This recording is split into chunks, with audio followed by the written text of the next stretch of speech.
بسم الله الرحمن الرحيم. قال الله سبحانه وتعالى في كلامه المجيد: قل إن كنتم تحبون الله فاتبعوني يحببكم الله ويغفر لكم ذنوبكم والله غفور رحيم. صدق الله العظيم. وقال النبي صلى الله عليه وسلم: لا يؤمن أحدكم حتى أكون أحب إليه من والده وولده والناس أجمعين، أو كما قال عليه الصلاة والسلام. رواه البخاری. محترم بزرگوں، دوستوں اور عزیز ساتھیوں، اللہ تبارک و تعالیٰ کا ارشاد ہے: اے نبی آپ فرما دیجئے کہ اگر تم اللہ تعالیٰ سے محبت کرتے ہو تو تم میری پیروی کرو. اللہ تعالیٰ تم سے محبت کریں گے اور تمہارے گناہوں کو بخش دیں گے، اور اللہ بڑا بخشنے والا ہے، بڑا رحم کرنے والا ہے. اللہ کے نبی صلی اللہ علیہ وسلم نے ارشاد فرمایا: تم میں سے کوئی شخص اس وقت تک مومن کامل نہیں ہو سکتا جب تک کہ میں اس کے نزدیک اس کے ماں باپ سے اور اس کے بیٹے سے اور تمام لوگوں سے زیادہ اس کے نزدیک محبوب نہ بن جاؤں. محترم حضرات، اللہ کے نبی صلی اللہ علیہ وسلم کے دنیا میں آنے سے پہلے کائنات کی اور دنیا کی جو صورتحال تھی وہ انتہائی خراب تھی. دنیا میں ہر طرح کی برائی موجود تھی اور ہر طرح کی اخلاقی، سیاسی، معاشرتی خرابیاں موجود تھی. جب آپ پڑھیں گے اللہ کے نبی صلی اللہ علیہ وسلم کے آنے سے پہلے دنیا کی کیا صورتحال تھی تو اس میں اخلاقی، معاشرتی اور سیاسی ہر طرح کی صورتحال کا تذکرہ لکھا ہوا پائیں گے. آپ صلی اللہ علیہ وسلم جب اس دنیا میں تشریف لائے تو آپ کے آنے کے بعد دنیا میں دینی اور دنیاوی دونوں طرح کی ترقیاں ہوئی ہیں. آپ صلی اللہ علیہ وسلم اور تمام انبیاء کرام کے دو بنیادی مقاصد رہے ہیں. قرآن کریم میں اللہ کے نبی صلی اللہ علیہ وسلم کی بعثت کے دو اہم بنیادی مقاصد بیان کیے گئے. پہلا مقصد یہ تھا کہ انسانوں کو اللہ سے جوڑنا، انسانوں کو اللہ تعالیٰ سے جوڑنا، اور دوسری چیز انسانوں کو انسانوں سے جوڑنا. اللہ کے نبی صلی اللہ علیہ وسلم کے آنے سے پہلے کائنات اپنے اللہ کو بھول چکی تھی اور صورتحال یہ تھی سوائے معبود چند کے سب ہر ایک کے سامنے جھکتے تھے. پہاڑوں کے سامنے، زمین کے سامنے، درختوں کے سامنے، سمندروں کے سامنے اور دیگر مخلوقات کے سامنے جھکتے تھے. ہر چیز کے سامنے انسان ہاتھ جوڑ دیتا تھا اور اس کے سامنے جھک جاتا تھا. تو انسان کا اللہ سے رشتہ ٹوٹ چکا تھا اور خود انسانوں کا انسانوں سے رشتہ ٹوٹ چکا تھا. انسان آپس میں ایک دوسرے کے دشمن تھے اور آپس میں ایک دوسرے کے لیے مثل خوخار طریقے کے تھے. اسی لیے اللہ کے نبی صلی اللہ علیہ وسلم نے دو کام کیا: ایک تو انسانوں کو اللہ تعالیٰ سے جوڑا اور دوسری چیز انسانوں کو انسانوں سے جوڑا. قرآن کریم میں دونوں حقیقت کی طرف اشارہ کیا گیا ہے: وَاذْكُرُوا نِعْمَتَ اللَّهِ عَلَيْكُمْ إِذْ كُنْتُمْ أَعْدَاءً. اللہ تعالیٰ کے اپنے اوپر احسان کو یاد کرو جب بھی تم دشمن تھے. فَأَلَّفَ بَيْنَ قُلُوبِكُمْ، تو اس نے تمہارے دلوں کے درمیان الفت و محبت پیدا کر دی. فَأَصْبَحْتُمْ بِنِعْمَتِهِ إِخْوَانًا، تو اس کے فضل و کرم سے تم آپس میں بھائی بھائی بن گئے. تو انسانوں کے تعلق سے انسانوں کے دلوں میں جو دشمنی کی عداوت تھی وہ محبت کی تبدیل ہو گئی. تو انسانوں کو انسانوں سے جوڑ دیا گیا. اور دوسری چیز انسانوں کو انسانوں سے جوڑا. انسانیت جہنم کے کگار پر پہنچ چکی تھی. وَكُنْتُمْ عَلَى شَفَا حُفْرَةٍ مِّنَ النَّارِ فَأَنْقَذَكُم مِّنْهَا. تم لوگ جہنم کے گڑھے کے قریب پہنچ چکے تھے، پھر اللہ نے تم کو اس سے بچا لیا. اللہ کے نبی صلی اللہ علیہ وسلم کے بعثت فرما کر تو آپ صلی اللہ علیہ وسلم نے دو بہت اہم کام کیے. ایک تو انسانوں کو انسانوں سے جوڑا اور دوسری چیز انسانوں کو اللہ تبارک و تعالیٰ سے جوڑا. آپ صلی اللہ علیہ وسلم کے آنے کے بعد صرف دینی ترقی نہیں ہوئی ہے بلکہ دنیاوی ترقی بھی زبردست ہوئی ہے. کیونکہ آپ صلی اللہ علیہ وسلم کے آنے سے پہلے ہر چیز کے سامنے انسان جھکتا تھا. درخت کے سامنے، پیڑ پودوں کے سامنے، زمین کے سامنے، سمندر کے سامنے، پہاڑوں کے سامنے، آسمان، سورج، چاند، ستارے، حتیٰ کہ جانوروں کے سامنے انسان جھکتا تھا. ہر چیز کے سامنے انسان جھک جاتا تھا. اور جب پوری قوم کا اجتماعی طور پر مزاج یہ بن چکا ہو کہ ہر چیز کے سامنے جھکنا ہے، ہر چیز کے سامنے سر تسلیم خم کرنا ہے، تو پھر اس قوم کے اندر اور اس معاشرے کے اندر تحقیق کا مادہ نہیں رہ جاتا اور وہ تحقیق نہیں کرتی. ہر چیز کے سامنے جب جھکنے کا احساس پیدا ہو جائے تو پھر انسان تحقیق نہیں کرتا، جستجو نہیں کرتا. تو آپ صلی اللہ علیہ وسلم جب آئے تو آپ نے بتایا کہ یہ کائنات کی ساری چیزیں صرف تمہارے لیے ہیں اور تم اللہ تعالیٰ کے لیے پیدا کیے گئے. تمہارے پیدا کرنے کا مقصد بہت بلند ہے اور کائنات کی ساری چیزیں تمہارے لیے ہیں اور ان تمام چیزوں کی حیثیت تمہارے سامنے کچھ نہیں ہے. ان کا دنیا تمہارے لیے پیدا کی گئی اور تم آخرت کے لیے پیدا کیے گئے. تو آپ صلی اللہ علیہ وسلم کے آنے کے بعد انسانیت نے اپنا حق جانا، انسانیت نے اپنے آپ کو پہچانا. انسان نے جب اپنے آپ کو پہچانا تو پھر ترقیات شروع ہوئی ہیں. جب ہر ایک چیز کے سامنے انسان جھک جاتا تھا، پھر جب یہ بتایا گیا کہ یہ ساری چیزیں جھکنے کی نہیں ہے، ساری چیزیں تو تمہاری خدمت کے لیے ہے، تو پھر انسان نے ہر چیز کے بارے میں تحقیق شروع کر دی. پھر جھکتا نہیں تھا. آسمان کے بارے میں، زمین کے بارے میں، سورج چاند ستاروں کے بارے میں اور اسی طرح دریاؤں کے بارے میں، ہر چیز کے بارے میں انسان نے تحقیق کی اور انسان چاند پر پہنچا اور انسان نے بڑی بڑی مشینیں ایجاد کی. انسان نے پھر اس کے بعد ہوائی جہاز ایجاد کیے اور اسی طریقے سے ٹرین اور بہت ساری نئی نئی ایجادات جو ہوئی ہے نا، یہ اللہ کے نبی صلی اللہ علیہ وسلم کے آنے کے بعد ہوئی ہے. اگر آپ صلی اللہ علیہ وسلم بالفرض اگر نہ آتے تو یہ ترقیات نہ ہوتی، کیونکہ ہر چیز کے سامنے تو جھکنے کا مزاج تھا. جب آپ صلی اللہ علیہ وسلم آئے اور صرف انسانوں کو پانی کے سامنے جھکنے کا حکم دیا تو پھر انسان کے اندر تحقیق کا مادہ ہوا کہ ہم کو تحقیق کرنی چاہیے، ان کے سامنے جھکنا نہیں چاہیے. تو پھر نئی نئی چیزیں ایجاد ہوئی ہیں. اس لیے حضرت مولانا سجاد بہمانی صاحب فرماتے ہیں کہ جو لوگ یہ سمجھتے ہیں کہ اللہ کے نبی صلی اللہ علیہ وسلم کے آنے کے بعد صرف کائنات کے اندر دینی ترقی ہوئی ہے، وہ غلطی بات ہے، یہ بات غلط ہے. آپ صلی اللہ علیہ وسلم کے آنے کے بعد دینی ترقیات کے ساتھ ساتھ دنیاوی ترقیات بھی زبردست ہو گئی ہیں. اور قرآن کریم میں بھی یہ کہا گیا ربنا آتنا فی الدنیا حسنہ وفی الآخرۃ حسنہ. اور اس امت کو جتنی نعمتیں عطا کی گئی کسی امت کو نہیں دی گئی. وَأَتْمَمْتُ عَلَيْكُمْ نِعْمَتِي، اللہ تعالیٰ نے فرمایا کہ میں نے تم پر یعنی اس امت پر اپنی نعمتوں کی تکمیل کر دی. جتنی اس امت کو نعمتیں ملی ہیں کسی امت کو نہیں ملی، چاہے کھانے پینے کی چیزوں کے تعلق سے ہو اور چاہے سامان اور اسباب سے متعلق چیزیں ہوں. اس امت کو اللہ تعالیٰ نے بہت دیا اور نعمتوں کی تکمیل اور اتمام اللہ تعالیٰ نے کر دیا اللہ کے نبی صلی اللہ علیہ وسلم کی برکت سے. آپ صلی اللہ علیہ وسلم کو 40 سال کی عمر میں نبوت ملی اور نبوت ملنے کے بعد آپ صلی اللہ علیہ وسلم نے 23 سال محنت کی اور 23 سال کے قلیل عرصے میں آپ نے ایسی جماعت تیار کر دی جو جماعت تمام خوبیوں سے آراستہ و پیراستہ تھی اور جس کے اندر ایسی صلاحیت پیدا کر دی گئی کہ وہ امت جس قوم میں جائے اور جس جماعت میں جائے تو ایک انقلاب برپا کر دے. اسی لیے کسی شاعر نے کہا ہے خود لتے جو راہ پر اوروں کے ہاتھی بن گئے، خود لتے جو راہ پر اوروں کے ہاتھی بن گئے، کیا نظر تھی جس نے مردوں کو مسیحا کر دیا.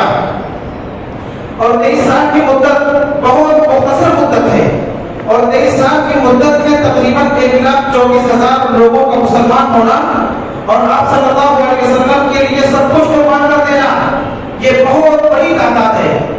یہ بہت بڑی تعداد ہے جو اللہ کے نبی صلی اللہ علیہ وسلم نے تیار فرمائی. ورنہ اس وقت جو ماحول تھا، اس وقت جو اس وقت کی صورتحال تھی، اس وقت کی صورتحال کا پتہ اندازہ ہوتا ہے کہ کیا خطرناک صورتحال تھی. لیکن آپ صلی اللہ علیہ وسلم نے جب محنت کی اور کوشش کی تو اس کے بعد بہت سارے لوگ کا بگوش اسلام ہوئے اور پھر ان کے اندر ایسی صلاحیتیں پیدا ہو